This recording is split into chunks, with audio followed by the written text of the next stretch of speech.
Hello, my name is John Sobieski, and I represent a group called Truth Crusaders. Today I'd like to present you with a segment entitled Just the Facts, and I'm going to talk about the self-defense shooting down in Florida. Image is an incredibly huge variable in all this, and the decidedly prejudiced mainstream media, along with their racist allies, have actually done a very good job in framing this in their own hot-button, race-baiting political narrative.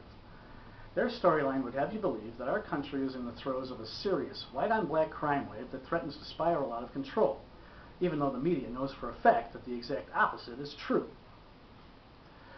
They take this approach because it dovetails perfectly with their ideology of political correctness, where they would have us all voluntarily muzzle ourselves through self-censorship in everything we think, say, and do. For instance, the only photo you ever see of young Trayvon is the 12-year-old kid who looks like he could be a member of the Mickey Mouse Club.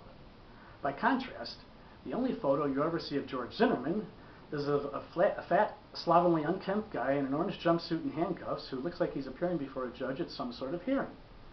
What a grossly manipulative and deceptive lie the media is criminally, obsessively perpetrating here. The real Trayvon was 17 going on 18 and well acquainted with using violence as a problem solver. A more current photo of him could have been seen on his own Facebook wall that he posted himself. That is, before his family had the site scrubbed after they got lawyered up.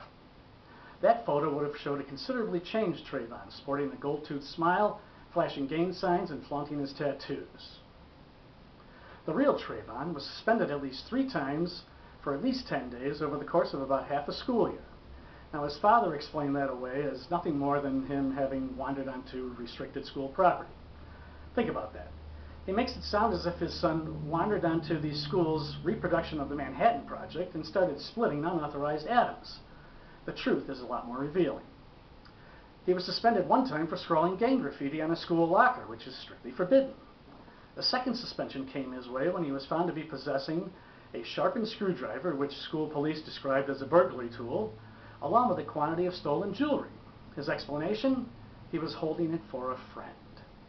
You could see some more current photos of Trayvon along with his tweets on a website called The Daily Caller. His tweet handle was No Limit Negro, but more in the street vernacular, if you will. His tweets were a collection of vile, filthy garbage, bragging about mistreating women, missing school, and advising friends to satisfy situations with the use of a Glock handgun.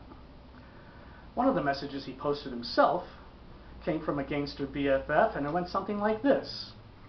Gee whiz, bro, can't you alert a hometown neighborhood buddy when you're going to beat the crap out of a bus driver? Darn, I missed it. Another message was posted from a gangster BFF after his death. I heard you busted him up real good before he got you. And the reference to busted him up real good? Well, he heard about the beating that Trayvon gave George Zimmerman. My guess is it went something like this. The 5'8" Zimmerman approached Martin and asked him what he was doing. He must have gotten a satisfactory answer because he turned and walked away back towards his vehicle. At that point, the 6'3" Martin jumped him from behind, sucker punched him, broke his nose, and dropped him in a heap. Not satisfied with that handiwork, he jumped on top of him, pinned him down, and pounded his head into the pavement countless times while telling him, "Tonight you're going to die." Then the struggle for the gun ensued, and Martin was shot. The police didn't arrest Zimmerman that night because there was an eyewitness who corroborated every portion of Zimmerman's story.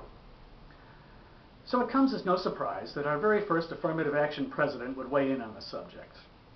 With the usual casual disregard for facts and the typical inflammatory rhetoric that we've come to expect from him, he said, "If I had a son, he'd look like Trayvon." Congratulations, you moron. You'd have a juvenile delinquent son ready to graduate to adult delinquency with honors. When he went to school, he would do just enough to warrant suspension. He would flash his gold-toothed smile at you and you would look on with pride. Then he'd show you his tattoos and flash some gang signs and you'd think, my son knows a second language. Then he'd show you his burglary tools of the trade and the stolen jewelry he's going to sell down at the pawn shop, and you'd celebrate his entrepreneurial spirit. Then he'd show you the tweets where he brags about treating young women like pieces of meat, presumably the way he would treat your daughters. And you would clap your arm around him and say, "That's my boy."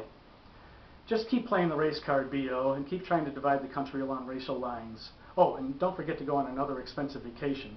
It is, after all, what you do best. Now that the 3 stooges of race baiting and hate mongering, Barack Who's Your Daddy Obama, Jesse the Ripper Jackson, and Alvin Ife Sharpton have gotten involved, truth truly is the first casualty. You haven't forgotten Jesse and Al, have you? The rotating president and vice president of the Society for the Preservation of Their Own Relevance? They haven't forgotten there's headlines to be made down there and companies to be extorted. These cretins have overplayed the race card so often under every conceivable circumstance that they've rubbed the spots off every card in the entire deck. It is high time these clowns got a new shtick, and it's high time we ignored Jackson and Sharpton onto the ash heap of irrelevance where they so richly deserve to be. And it's also high time that we turned out this affirmative action administration in November and rid ourselves of the most incompetent, dishonest, fraudulent occupant of the Oval Office that the country has ever had to suffer through. Thank you.